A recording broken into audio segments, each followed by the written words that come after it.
மாற்றம்னு சொல்லி ஓட்டு போட்டீங்கல்ல, இப்போ ஏமாற்றம் தான் நடந்துட்டு இருக்கு, அதுக்கு என்ன பதில் சொல்ல போறீங்க அப்படின்னு கேட்டதுக்கு ஒருத்தர் கூட வாய் திறக்கல. காத்து நின்னதுக்கு அப்புறம் தான் தெரியும் காகிதம் ஏது பறவை ஏதுன்னு. இப்ப அவங்க காத்துல பறந்துட்டு இருக்காங்க, பறக்கட்டும். காத்து நிற்கும் போது தெரியும் பறவை ஏது பேப்பர் ஏதுன்னு. 1965 காலகட்டத்தில் பிறக்காம போயிட்டோன்னு. ஏன்னா அப்போ பிறந்திருந்தா மொழிக்காக என் உடம்பு முழுக்க தீ பரவி இருக்கும். ஆனால் இப்போ அந்த தீ என் மனசில் பரவி இருக்கு. அந்த மாதிரி இங்கே இருக்கிற எல்லா இளைஞர்கள் மனசுலையும் அந்த தீ பரவணும். தமிழ்நாட்டுல எல்லாமே சேஞ்ச் ஆயிடுச்சு. உங்க நகையையும் சேஞ்ச் பண்ணுங்க. உங்க பழைய நகைக்கு கிராமுக்கு 150 ரூபாய் கூடுதலா வாங்கி புது நகை எடுத்துக்கோங்க. அதே கம்மி சேதாரம் தான் உங்க லலிதால மட்டும்தான். சிட்டாசிஸ் தமிழர் 4.0 அணிகளாய் திரள்வோம், அமைப்பாய் உயர்வோம். ஜூலை 24-25 ஹில்டன், சென்னை. எனக்கு இதுதான் முதல் மேடை. ஏதாவது தவறு இருந்தா கொஞ்சம் மன்னிச்சுக்கோங்க. முதல் முறையா ஜெயிச்சவங்களுக்காக கூட்டத்தை பார்த்துருக்கேன். முதல் முறையா தோத்தவங்களுக்காக கூட்டத்தை இப்போதான் முதல் முறையா பார்க்குறேன். என்னன்னா எங்கள் அப்பா வந்து நான் பிறந்ததுலேருந்து கட்சியில் இருக்கார். திராவிடம்ங்கிறது வீட்டிலையே டெய்லி பேசிஸில் எனக்கு வந்து அப்பா சொல்லி கொடுத்துட்டு இருந்தார். பட் ஆனால் நான் பெரிய இன்வால்மெண்ட்டோடு இல்லை. என்னைக்கு திராவிடம் வந்து எனக்குள்ளே இருக்குங்கிறத தெரிஞ்சுக்கிட்டேன் அப்படின்னா ரிசல்ட் அன்னைக்கு. என்னைக்கு கொளத்தூர் தொகுதியில் ஸ்டாலின் தோத்தாரோ அன்னைக்கு என்னையே அறியாமல் என் கண்ணில் தண்ணி வந்துச்சு. ரொம்ப வேதனையில் இருந்தேன். ஒரு மன உளைச்சலுக்கு நான் போயிட்டேன். அடுத்த நாள் என்னால் காலேஜ் கூட போக முடியல, லீவ் போட்டுட்டேன். உண்மையாக அதுதான். ஏன்னா காலேஜில் இருக்க என் கூட படிக்கிற ஃப்ரெண்ட்ஸ் எல்லாருமே டிவிக்கே. முன்னாடி இது வந்து ரிசல்ட்டுங்கிறது யாருமே எதிர்பார்க்காத ஒரு ரிசல்ட். கண்டிப்பாக டிஎம்கே தான் ஜெயிக்கும் அப்படின்னு நினச்சிட்டு இருந்தோம். பட் ஆனால் எதிர்பார்த்த விதமாக டிவிக்கே ஜெயிச்சிருச்சு. அடுத்த நாள் நான் வந்து காலேஜுக்கு போகிறேன். முந்தின நாள் வந்து ஒரு ஸ்டோரி போட்டேன். அதாவது டிஎம்கே வந்து தோத்தாலும் அவங்க அப்போசிஷன் பார்ட்டியாக எப்படி இருப்பாங்கங்கிறது அடுத்த 5 வருஷத்துக்கு அவங்க தான் ஹெட்லைன் நியூஸாக இருப்பாங்க அப்படிங்கிறத நான் வந்து ஸ்டோரியாக போட்டிருந்தேன்.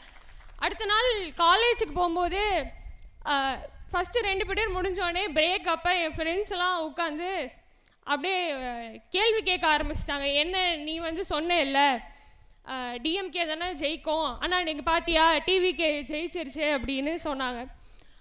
நான் வந்து ஒரு கேள்வி கேட்டேன், எந்த அடிப்படையில் டிவிகேக்கு ஓட்டு போட்டீங்க, ஏதாவது ஒன்று சொல்லுங்க அப்படின்னு கேட்டதுக்கு மாற்றம் அப்படின்னாங்க.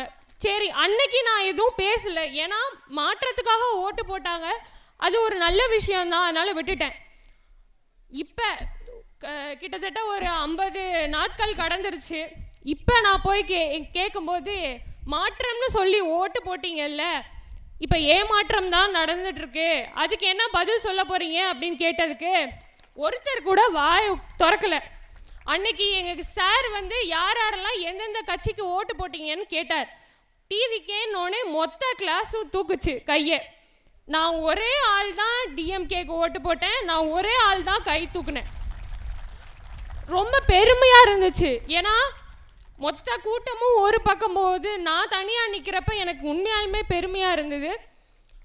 அன்னைக்கு சார் அந்த கேள்வி கேட்டார். அதே கொஞ்ச நாள் கழித்து சிஎம் வந்து நன்றி தெரிவிக்க போனார்ல, அப்போ திருச்சியில் வந்து நன்றி தெரிவிக்க போனப்ப அந்த ஸ்பீச்சை பற்றி உங்களோட ஒப்பீனியன் என்ன அப்படின்னு ஒரு ஃப்ரீ கிளாஸில் டிஸ்கஸ் பண்ணிட்டு இருந்தோம்.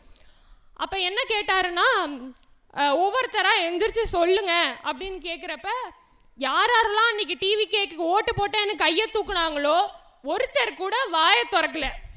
கேட்டால் நான் அந்த வீடியோவும் பார்க்கல, அந்த ரீல்ஸ் பார்க்கல, அவர் என்ன பேசினாருன்னு எனக்கு தெரியாது அப்படின்னாங்க.